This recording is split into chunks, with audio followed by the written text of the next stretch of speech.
हर मनुष्य के जीवन में सुख और दुख दोनों आते हैं। सुख और दुख यह मनुष्य की नियति है, परंतु यह प्रभु की कृपा का फल है। प्रभु की कृपा से सुख प्राप्त होते हैं और कोप से दुख प्राप्त होता है। यह उनका विधान है, ईश्वरीय व्यवस्था है। इसलिए जो भी हमें प्राप्त है उसके प्रति किसी प्रकार का मन में खिन्न भाव नहीं लाना चाहिए और ईश्वर की ही व्यवस्था में है ऐसा मान करके उसे स्वीकार कर लेना चाहिए, तभी ये जीवन सुखी रह सकता है। एक बार भगवान राम और लक्ष्मण दोनों एक नदी में स्नान करने के लिए गए। स्नान करने से पूर्व उन्होंने अपने वस्त्र किनारे पर उतारे और अपने अपने धनुष नदी के किनारे जो रेती रहती है उसके अंदर धनुष गाड़ दिए और सरोवर में स्नान करने के लिए उतर गए।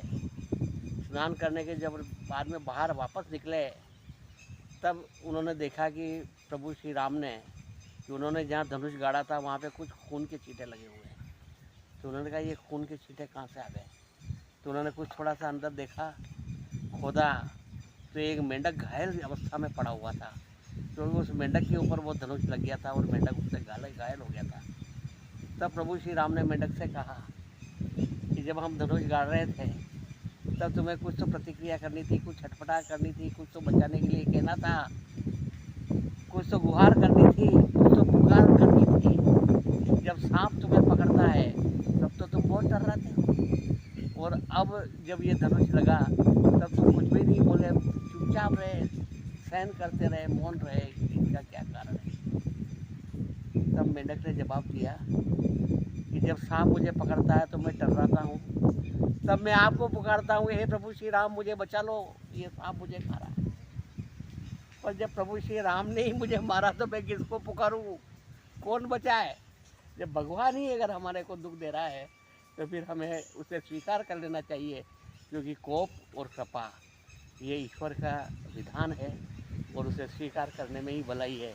तो मेंढक ने कहा कि प्रभु आपके द्वारा दिया गया है, इसलिए आप ही कर रहे हो, तो फिर मैं और बचाने के लिए किसे पुकारता। तो प्रभु श्री राम से लगे, उन्होंने कहा कि ये जो मानसिकता जिसके मन में रहेगी वह कभी भी खिन्न और दुखी नहीं रहेगा और ईश्वर के द्वारा जो भी व्यवस्था की गई है उसे स्वीकार करेगा तो उसका जीवन सुखी रहेगा।